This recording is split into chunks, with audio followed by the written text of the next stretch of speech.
মুক্তিযোদ্ধা পরিবারের লোক কেউ জামাত করতে পারে না। তেমন মাওলানা মতিউর রহমান নিজামী শহীদের বক্তব্য পরিবারের স্পিকার, তাকে কেন ফাঁসি দেওয়া হলো মাননীয় স্পিকার? উনি কি মানবতা বিরোধী অপরাধ ছিল?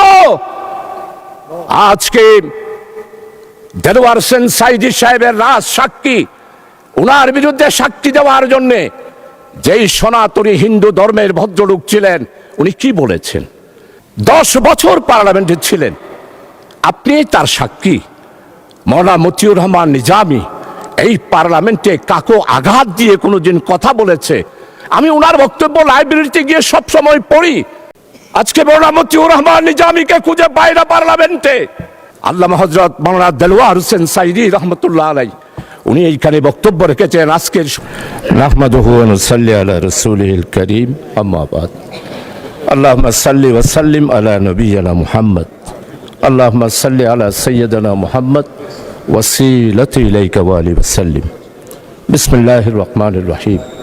ইয়্যাকা না'বুদু ওয়া ইয়্যাকা নাস্তাঈন ওয়া মা তাওফীকি ইল্লা বিল্লাহ।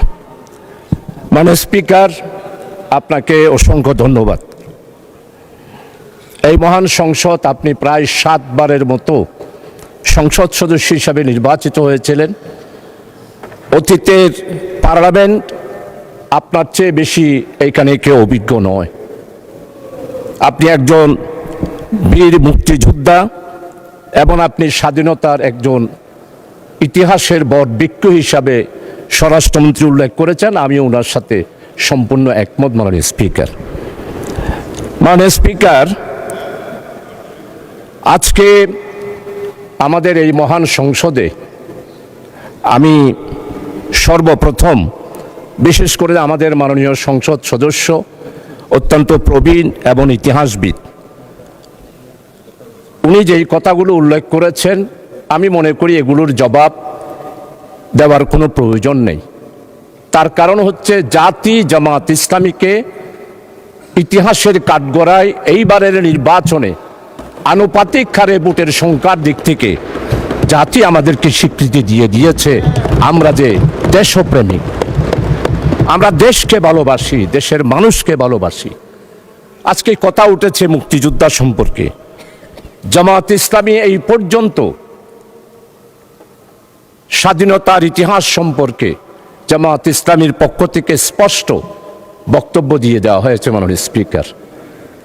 তাই এই মহান সংসদে মেহেরবানি করে দয়া করে অতীতের ইতিহাস নিয়ে বর্তমান এই জামাত ইসলামীকে বিশ্লেষণ করে জামাত ইসলামীকে দোষারোপ করার চেষ্টা করা আমার মনে হয় মোটেই ঠিক হবে না।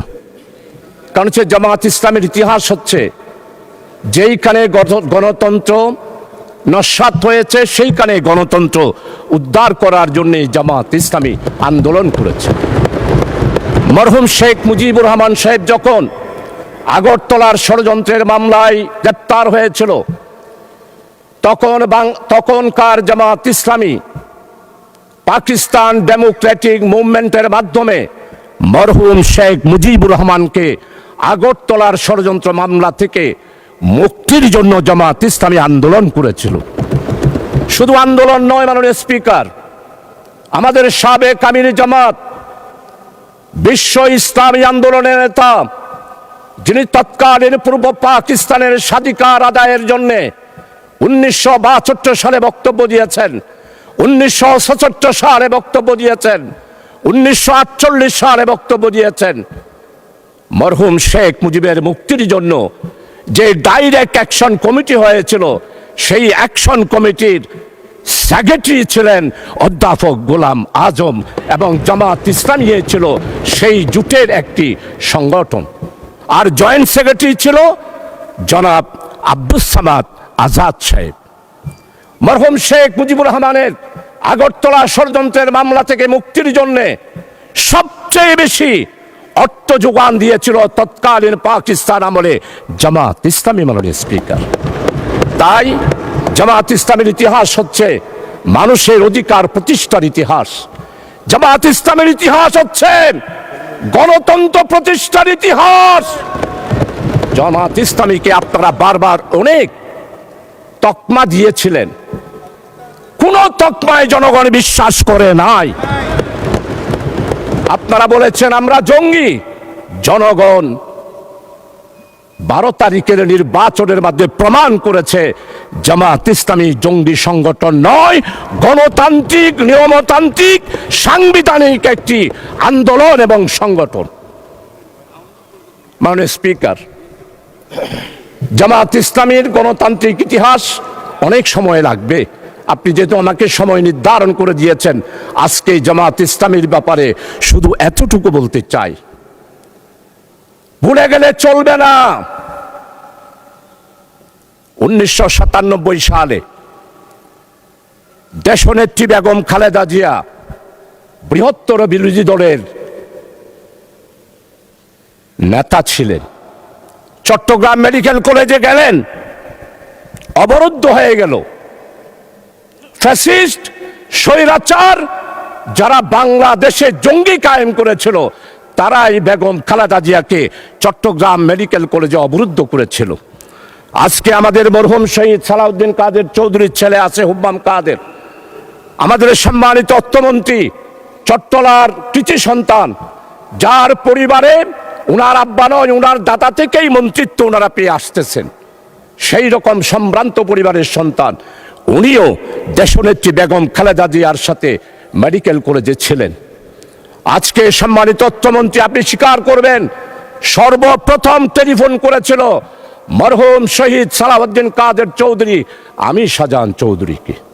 আমি তো জামাত, আমি তো শিবির, কিন্তু সেই দিন আমরা জামাত শিবিরেরা চট্টগ্রাম মেডিকেল কলেজ থেকে দেশনেত্রী বেগম খালেদা জিয়াকে সালাউদ্দিন কাদের চৌধুরীর আহ্বানে জামাত এবং শিবির সেই দিন বেগম খালেদা জিয়াকে আমরা উদ্ধার করেছিলাম। মাননীয় স্পিকার, আজকে স্বাধীনতার কথা বলা হয়, সর্বপ্রথম একটি মাত্র রাজনৈতিক দল পূর্ব পাকিস্তানের স্বাধিকার কোন পথে আসবে এই ব্যাপারে সর্বপ্রথম পূর্ব পাকিস্তান থেকে যিনি বক্তব্য দিয়েছিলেন তিনি হচ্ছেন প্রফেসর গোলাম আজম। 1970 সালের নির্বাচন হলো, নির্বাচনের পর সর্বপ্রথম একটি রাজনৈতিক দলের পক্ষ থেকে সমস্ত পত্রিকা সাক্ষী তাসপাটু পাওয়ার শেখ মুজিবুর রহমান প্রফেসর গোলাম আজম বক্তব্য দিয়েছিলেন। আমরাই সেই দিন বলেছিলাম সংখ্যাগরিষ্ঠতা হিসেবে আওয়ামী লীগ যেহেতু জনগণ রায় দিয়েছে, তাই শেখ মুজিবের হাতেই ক্ষমতা হস্তান্তর করুন। আজকে সম্মানিত আমার অত্যন্ত পরম মুরব্বী ইতিহাসবিদ, আমি ওনার ফেসবুকে সব বক্তব্য শুনি, ওনার মনের ভিতরে অনেক আবেগ। 1757 সালের ইতিহাস আপনি তুলে ধরেছেন, পাল বংশের ইতিহাস তুলে ধরেছেন, কিন্তু আপনি কি ফরাজি আন্দোলন, ফকির আন্দোলন, খেলাফত আন্দোলন, ওয়াহাবি আন্দোলন, ওলামায়ে কেরামদের ইতিহাস আপনি তুলে ধরেন নাই? সেই দিন আমাদের খেলাফত আন্দোলন, ওয়াহাবি আন্দোলন, ফকির আন্দোলন, মজলুম আন্দোলন, হাজী শরীয়তুল্লাহর আন্দোলন আপনি যদি তুলে ধরতেন তাহলেই মনে করতাম আপনি একজন নিরপেক্ষ ব্যক্তি। এখন আমার মনে হচ্ছে আপনি নিরপেক্ষ নয়, আপনি শুধু জামাত ইসলামী আর মুসলমান আর ইসলামী আন্দোলনকে আঘাত করার জন্যই পার্লামেন্টে বক্তব্য রেখেছেন। আমার নেতা, আমাদের অপোজিশনের লিডার, উনি মুক্তিযোদ্ধার পরিবারের সন্তান, শহীদ পরিবারের সন্তান, এটার উপরও আপনি আঘাত করেছেন। আপনার মনের বেদনা আমরা বুঝতে পারি।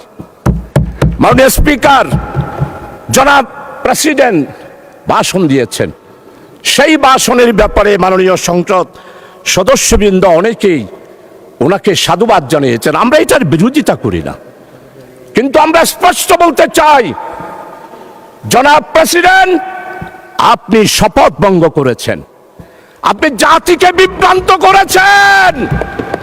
আপনি বলেছেন প্রধানমন্ত্রীর পদত্যাগ আপনার কাছে পৌঁছে নাই, আপনি নাকি সেটা গ্রহণ করেন নাই। তাহলে আপনারাই বিচার করেন সংসদে, একজন প্রেসিডেন্ট শপথ নেওয়ার পর কিভাবে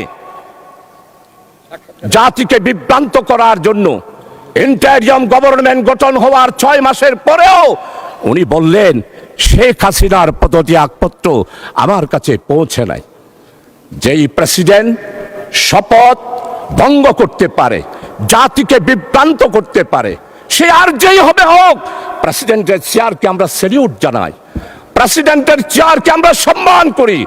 কিন্তু ব্যক্তি হিসাবে জনাব প্রেসিডেন্ট সাহেব জাতিকে যেই বিভ্রান্ত করে মধ্যবর্তীতে সাধারণ নির্বাচন হওয়ার আগে বাংলাদেশে একটি ষড়যন্ত্রের মাধ্যমে 17 বছরের নির্যাতিত বিএনপি, জামাত, 11 দলীয় জোট, ছাত্রদল, ছাত্র শিবির, আমরা যারা আন্দোলন করে একটা ফসল নিতে চেয়েছিলাম, সেই ফসল নেওয়ার ক্ষেত্রে